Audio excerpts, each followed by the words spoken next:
This is the Dean of Vino-Versity, here to bring you another episode of Grape's Anatomy. And today's topic is orange wine, or otherwise known as extended skin contact. Okay, so this drives me batshit crazy. In my industry, for whatever reason, they just love to print techie jargon, knowing fully well that nobody knows what the hell it means.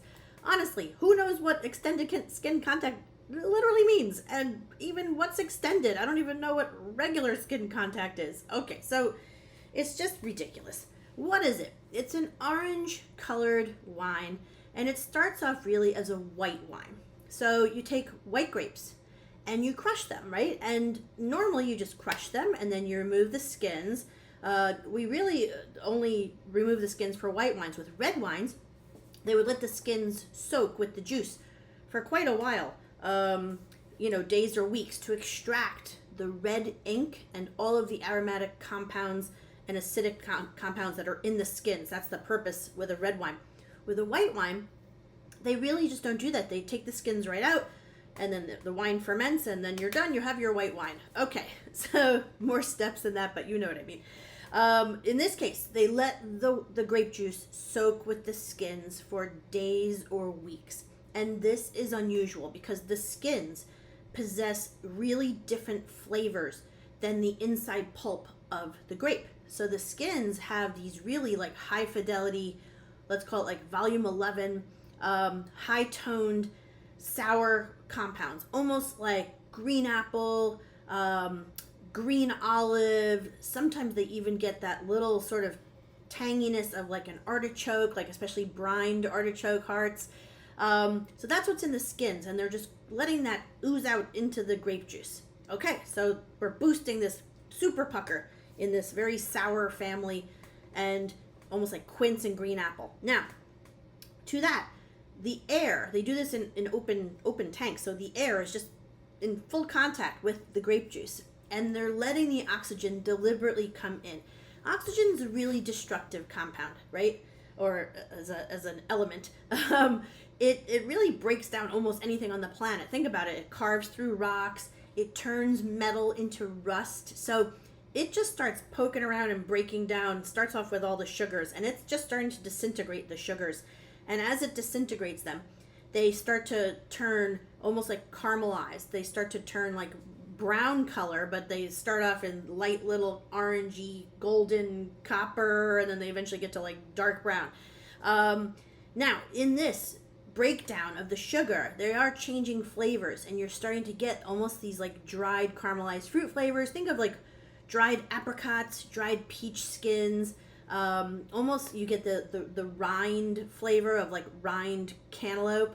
And this is all happening while the wine is basically rusting. And it's the same effect when you take like a banana or an apple and you cut it in half, leave the other half on your kitchen counter, and you can watch it turn brown, and it's actually sweetening at the same time, but it's also like disintegrating and shrinking. Okay, so we have that part. The third part is, while this is all happening, the yeast that's already in the grape juice, because the yeast is in the air, it floats down, it's already on the grape skins, and when you crush the grape skins, it's already in the juice.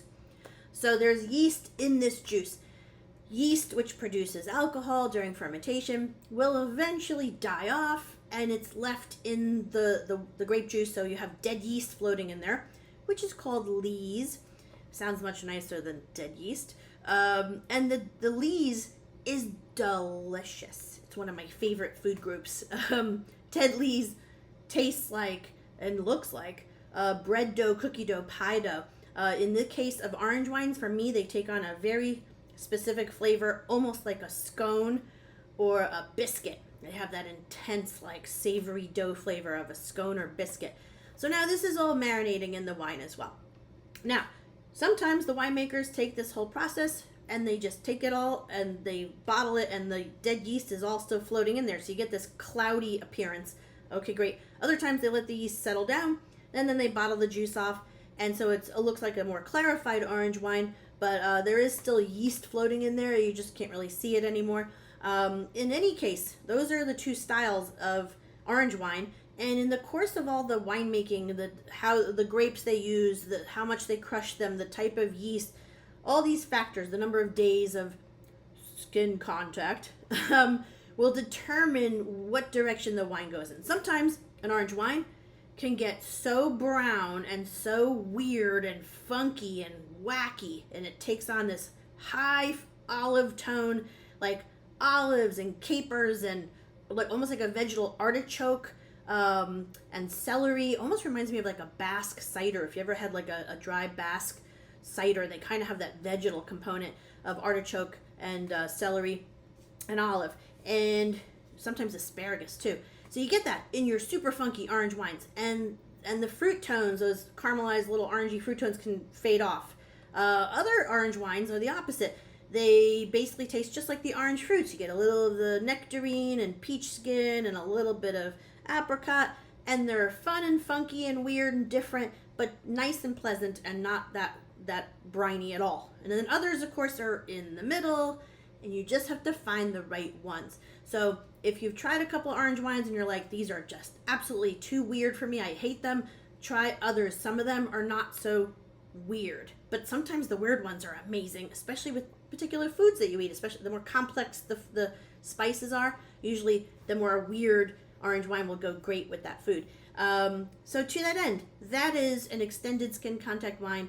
Really, let's just call it orange wine, people. I mean, honestly, less is more.